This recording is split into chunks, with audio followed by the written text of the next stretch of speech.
గురించి పిలువబడిన వారు ఏర్పాటు చేసిన బిడ్డలు తీసుకొచ్చాం.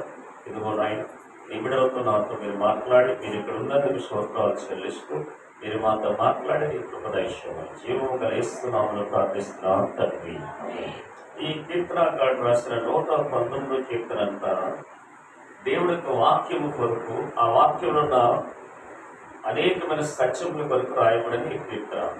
ఈ 119 కీర్తన ఈ 45వ వచనంలో భక్తుడైన దావీదు ఏమంటున్నట్టే నీ పూర్ణ హృదయం ఏం చేయాలంట, మొరపెట్టాలి. ఎలా పెట్టమంటుందో చెప్పండి. పూర్ణ హృదయంతో. మనం ఏదైతే చేసినా ఎలా చూడాలంట, ఎవరికైనా ఏదైనా చేయాలంటే ఎలా చేయాలి చెప్పు. మనసు పూర్తిగా చేస్తేనే ఏదైనా అవుతుంది. దేవుణ్ణి ప్రార్థించినప్పుడు కూడా ఏదో నేను చెప్పాలని మీరు చేస్తే మీకు ఏ ఫలితం రాదు. నువ్వు నిండు మనసుతో ఏం చేయాలంట, ప్రార్థన చేయాలి. చదువు వచ్చిన చదువు. యెహోవా హృదయపూర్వకంగా, ఆమె హృదయపూర్వకంగా. అన్న ఇల్లు ఎలా మొరపెట్టింది, మీరు ఎలా మొరపెట్టాలి? ఎస్తేరు 3 రోజులు ఎలా ప్రార్థన చేస్తుంటారు అనుకున్నారు? ఎలా చేశారు చెప్పండి. ఆశ్చర్యకరంగా హృదయపూర్వకంగా, హృదయాన్ని కుమ్మరిస్తూ తన ఆవేదన, తన బాధ సమస్తమును కూడా ఏం చేసి ఎవరికి చెప్పిందంట, మహాదేవుడికి చెప్పింది. ఎప్పుడైనా మనం ఏం చేయాలంటే, మనం ప్రార్థన చేసినప్పుడు కూడా ఆరాధించినప్పుడు ద్వితీయోపదేశకాండం 4:4 అక్కడ చెప్పబడిన మాట ఏంటంటే, ద్వితీయోపదేశకాండము 6:4 చదవండి.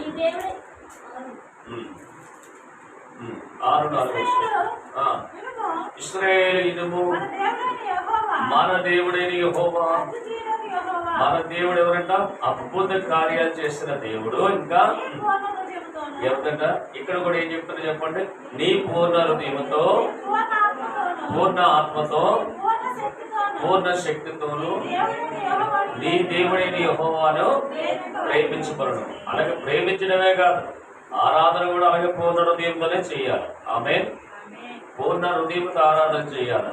కాబట్టి పూర్ణ మనస్సుతో దేవుడు ఏం చేయాలి చెప్పండి, ఆరాధన చేయాలి. అలాగే ప్రార్థించినప్పుడు కూడా ఏం చేయాలంట, మంచి పరిపూర్ణమైన హృదయంతో దేవుడు చేస్తాడు, నా జీవితంలో చేస్తాడని నువ్వు నన్ను విశ్వసించి ప్రార్థన చేస్తే నీ జీవితంలో కార్యం ఖచ్చితంగా చేస్తాడు. ఈ 145వ వచనం అదే చెప్తుంది దావీదు. ఎవరైతే నన్ను పూర్ణ హృదయంతో వెతుకుతారో, ప్రార్థిస్తారో వాళ్ళ పట్ల నా కటాక్షం ఉంటుంది. కింద వచనం చూస్తే నీ కట్టడాలను మీరు కైకున్నట్టుగా. ఆమె ఎక్కడున్న ఈ కట్టడాలు? నిర్మాకాండంలోకి వెళ్దాం ఒకసారి. నిర్మాకాండంలో దేవుడి యొక్క కట్టడాలు మనకు కనిపిస్తాయి.